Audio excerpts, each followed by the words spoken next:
Hey, what's going on, guys? My name is Richard Moglen, and welcome to this week's weekly watch list. And earlier today, I actually made a stream where I kind of explained my process in real time, going through a ton of different stocks, and also talking about stocks that you guys suggested in the chat. So I do plan on doing that every single week. So if you missed it today, the link will be in the description below, and be sure to tune in next week. But as usual, we're going to go through the charts of my top stock picks for this upcoming week, go through why I like them, what possible resistance and support areas they have, as well as possible entry points. And then we'll go through the fundamentals, because with every stock that I look at, I want to see the company's fundamentals supporting that good chart. So I want to see good earnings, sales reports, return on equity. All these things combine to the techno fundamentalist perspective to create a good watch list. So that's what we're going to be doing today. And starting off with the first stock on our list, which is Aneco Eagle Mines, AEM. You can see we've got a stock near all-time highs and it's bouncing back and forth within this Darvis box. So what I would want to see from AEM is a breakthrough the 63 level on significant volume. And there are signs of accumulation. For instance, each time it approaches the bottom of this box, you see kind of an uptick in volume as it bounces back into that trading range. And especially on this last time, you had a nice support day here with a really big volume coming in. So that kind of drew my eye and is why I picked AEM. Next on the list, we've got Cash, which is ranked very highly on my fundamental list, which will also be linked down in the description. So feel free to use that to guide your trading. But Cash is also trading pretty close to all-time highs, and it's approaching this green line here. And as you guys know, if you follow my channel for a while, a green line is a new all-time high that hasn't been broken for at least 3 months. So the entry is a close above that green line on above average volume. So that's exactly what I want to see happen. There are some hints of good accumulation here with some big up days, but it has yet to make that decisive move through that green line. So that's what I'm waiting to see from Cash. Next, we've got Cdl X, which has been on my watch list before. And since it popped up 25%, it's really been going sideways under this 90 level. And it's consolidating very nicely. It's kind of ignoring the ups and downs of the market and kind of going at its own pace. So I like the kind of volume contraction that it's undergoing as it's going sideways. And what I want to see is it move through that 90.5 level on above average volume. That would be a buy point for me. And at the end of this video, I'll actually give my top 3 setups, summarizing all of these and picking the best ones. And in my opinion, CDLX is one of the stronger stocks on this list, especially in terms of setup. You had such high volume coming in the past 2 big up days in mid-January. So this is going to be one of my top 3 setups from this list. Next, we have CZZ, which is also trading right near all-time highs. Let's actually make sure of that. Yep, it's right near all-time highs. And what I like about this stock is it's consolidating nicely under this 23.7 level. And you had this nice big shakeout here, which will get rid of all those stop losses from those weak holders. And instead, long-term investors and institutions are picking up those shares. And that is a positive sign. And because that supply is dwindling, that means just a little bit of demand can really push a stock upward, just like it did earlier in December of 2019. So next we've got Dexcom, which has been on my list for a bunch of the previous weeks. And you can see it's still below this 242 level. And like some other stocks, I want to see it move through this line with above average volume supporting the move. And I might actually only wait for a green dot because it is such a strong fundamental stock. Next, we have HHR, Headhunter Group PLC, and this is again a very highly ranked fundamental stock, and it's got two key levels that I've identified, the 24.18 and the 24.76.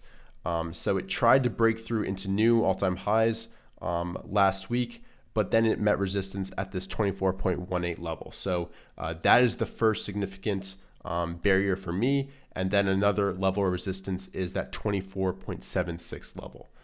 There are some really positive signs of accumulation in this stock. You've got big up days, 3 since December 2019, and otherwise it's kind of low on volume, which is exactly what you want.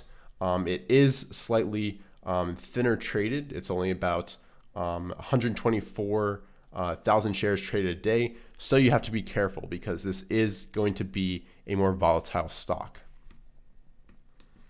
Next, we have Lulu, which has been one of the best stocks of 2019, and it's continued its run into 2020.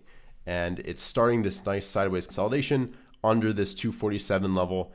And like a couple of the other stocks, I want to see it regain its upper momentum and move through this 24/7 level on above average volume. Next, we've got PAAS, which has had a bunch of nice entries during the past few weeks. You had some nice Bollinger Band bounces here, as well as kind of a bounce off the green line that it broke recently. And what I really like about this stock is this past Friday, when the overall market was down almost 1%, it was up 5%. And that tells you something about a stock and the support from institutions for that stock. So this is definitely a key stock to watch. And now moving on to PFSI, which again has been on my watch list for the past couple of weeks. We have again this nice sideways consolidation.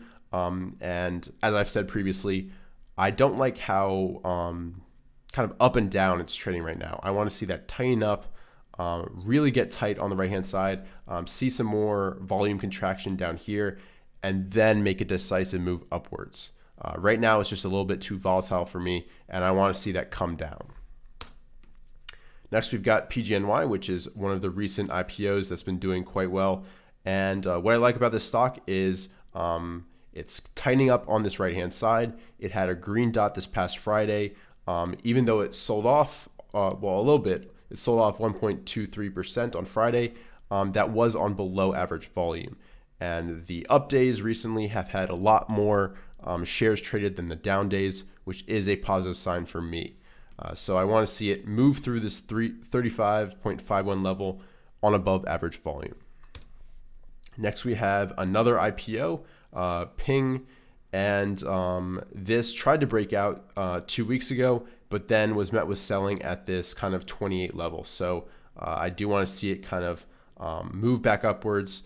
It has some nice signs of accumulation with some big up days, and other than that, just kind of some average volume days. So that's what I want to see from Ping. Next, we have PLMR, which is a good stock to watch. I owned it previously, and I bought it around here before it moved up and met resistance at this 55 level. So it's coming back up to test that now. It had a green dot on Wednesday of last week, and it's had pretty good relative strength the past few days. So I would like to see it continue this move upwards and break through this level. Getting down to it, we've got STNE, which is a potential green line breakout stock. It attempted to do it this past Friday, but was knocked down with the overall market. And although it did drop 4%, it was on slightly below average volume, and I really like its fundamentals, and that's kind of why it's going to be on the watch list for me. And finally, we've got TTD, which is forming a cup and handle pattern right here, right below the green line. And as I've said before, I want to see it move upwards through that green line on above average volume. So that is the stocks on my watch list for this week in terms of the technicals. And now let's go ahead and talk fundamentals. And with every good chart pattern, I think it is even better to have good fundamentals supporting that move in terms of EPS, sales, return on equity, margins, and also the composite ratings from investors.com. So starting with AEM, you can see it doesn't have the greatest composite ratings from IBD, but its numbers are very, very good. You had some insane growth the past couple quarters in terms of EPS. And for the estimates of this quarter, it's also going to be up 164%, which is very good growth. The estimates for the year are also up 216%. So it's estimated to have a breakout year with some big changes in terms of earnings. You can also see that sales is somewhat supporting this move with 32% increase last quarter. The industry group is below 40, which is what I like. However, it only has a return on equity of 1.5%, which is not very good at all. And its after-tax margins are 13%. And also, I should have said this earlier, I have a column on NTC 2000 that right here, that's the next earnings date. And really, when you're looking at a stock, this should be the first thing you're thinking of at this time because it's earnings season. You have to be aware of when they are reporting their earnings because you don't want to be caught in a big earnings drop. So with any stock that you're looking at, even if it's not one of mine, definitely check that date first and also check whether they're reporting before or after the bell. So with that said, I also have that column in my spreadsheet. So if you are using my spreadsheet, it'll be right there for you in red. So that is how AEM is. Let's go ahead and go to cash now. All right, next we've got cash, which is ranked pretty highly from investors.com, and it's number 18th on my list. It's got good EPS growth. The estimates for the current quarter are only up 3%, which isn't that good. You want to see that definitely be a little bit higher than that. But its sales are very good, up 38%. And it's not in the best group. It's only ranked 103rd. And its return on equity and isn't that good at 12.6%, but its after-tax margins are near 20%, which is pretty good. Next, we've got CDLX, which is ranked pretty highly in terms of composite rating and RS rating, but not really EPS. And you can see why. It hasn't really reported earnings because it's kind of a biotech. So it did have a nice EPS surprise last quarter, which is always good to see. Those can really drive big advances in stocks because they take institutions and mutual funds off guard. But you also see some nice sales increases, up 63% last quarter, and the average over the past 2 quarters of 50%. It's also in a pretty good group. You can see it's ranked 23rd, but you can see it doesn't have great return on equity or after-tax margins. Next, we've got CZZ, which is ranked very highly from investors.com. And look at this EPS growth the past 2 quarters. It's pretty insane, up 1,000% and 800%. However, you have the estimates down for this current quarter, and you can see that there isn't much sales to speak of, and it's also in a pretty bad group. It's ranked 178th, which is basically at the bottom of the list. You can see it's got a decent return on equity, but a after-tax margin of about 10%. Next, we've got Dexcom, which is ranked very highly from IBD, except for with its EPS rating. And you can see that the estimates for this current quarter are up 35%, which is pretty decent. But the estimates for the current year are up almost 300%, which is very good guidance. And you can see that the EPS surprise was up 225% last quarter, which is big. And you've got good sales coming in, a really good group rank. However, you don't have the greatest return on equity, but the after-tax margin is pretty decent at 15.2%. Next, we've got HHR, which is ranked number 16th on my scale, and you can see the ratings here from investors.com. Very solid EPS growth the past few quarters, and the estimates are up 157%, which is very, very good. You can see that the sales growth is pretty decent as well at 31%. And the return equity is fantastic at 52.1%. And the after-tax margin is also very good at 34.2. Next, we've got Lulu, which is now ranked number 79th on my list, and it's had very solid EPS numbers the past few quarters. Good sales increases, up 23% last quarter, and its return equity is very, very good at 33.9%. and its after-tax margins is pretty decent at 13.8%. Next, we've got PAAS, which is ranked number 10th on my list. It's got insane estimates for this upcoming quarter, up 2,200%. And you can see it had an EPS surprise this past quarter as well. The sales are up 88%, which is very, very good. The return on equity, however, is not that great at 3.9%. And the after-tax margins, however, are very good at 21.1%. Next, we've got PFSI, which is ranked number 8th on my list. It's got very good IBD ratings, and the EPS growth is very, very good. You had EPS percent change last quarter at 165%, and estimates for this quarter are up 152%, which is a very good increase. And the sales are supporting this move, which is always what I like to see. However, you don't have the best group ranking, and the return on equity isn't that great at 8.3%. The after-tax margins, however, are very good at 27.8%. Next, we have PGNY, which doesn't have the greatest ratings from IBD, except for that RS rating of 98, which is very, very good. It didn't really have earnings the past 2 quarters, but you can see that the estimates are up 150% for this upcoming quarter. The sales are also up 120%, which is fantastic. And you can see that return on equity is negative at negative 46.9%. And the after-tax margins is also negative at negative 13.4%. Next, we have Ping, which is ranked decently from investors.com. It had great EPS growth this past quarter, and the estimates are 433% for this upcoming quarter, which is very, very good. You can see the EPS surprise last quarter and the sales supporting this earnings increase. However, it's not ranked, it's not in a great group, and its return on equity is negative 1.3%. However, you have a after-tax margin of about 15. Next, we have PLMR, which is always at the top of this list. It's got great IBD ratings, really good EPS change the past 3 quarters, and the estimates are up 325% for this upcoming quarter. You can see that the sales is also up 61%, which is fantastic. However, the group isn't that great at 64, but it has really good return on equity and after-tax margins. Next, we have STNE, which is ranked pretty well from investors.com. And you can see that the EPS reports this past 2 quarters have been very, very good. However, the current estimates are only 24%, so it's kind of decelerating instead of increasing. And you can see that the EPS surprise was negative this past quarter, which isn't what you want to see.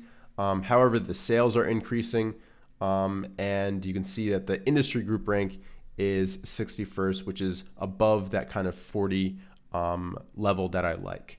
The return on equity is okay at 12.2%, but it is very good after-tax margins at 30.1%. And finally, we have TTD, which is ranked number 39th on my list. And you can see it's got very good IBD ratings, decent EPS growth.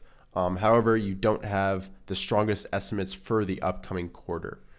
You can see that the sales is up 38%, which is very, very good. And its return on equity is 38.7%, which is very, very good. And its after-tax margins is 22. So that is kind of the fundamental analysis for all of these stocks. And now let me give you kind of my top 3 setups based on both fundamentals and technicals. So the first, as I said, is going to be CDLX because it's been very, very strong for the past few months, and it just has great accumulation in these big up days. The second setup that I really like is PAAS because, again, it had really good relative strength this past Friday, and I want to see it break through this 24 level. And the third setup that I want to highlight is PGNY because it's a recent IPO that's been doing very, very well, and it had a green dot on this past Friday, and overall it's just been acting well over the past couple of weeks. So those are my top 3 setups, and thanks so much for watching this video. That's pretty much it. Remember to leave a like down below if you enjoyed the video, and if you're new to my channel, make sure you hit that red subscribe button. I talk about trading, strategies, Python for finance, all that's good stuff that can help you improve as a trader and investor. So make sure you subscribe if you haven't already. But otherwise, thanks so much for watching, and I'll see you guys in future videos.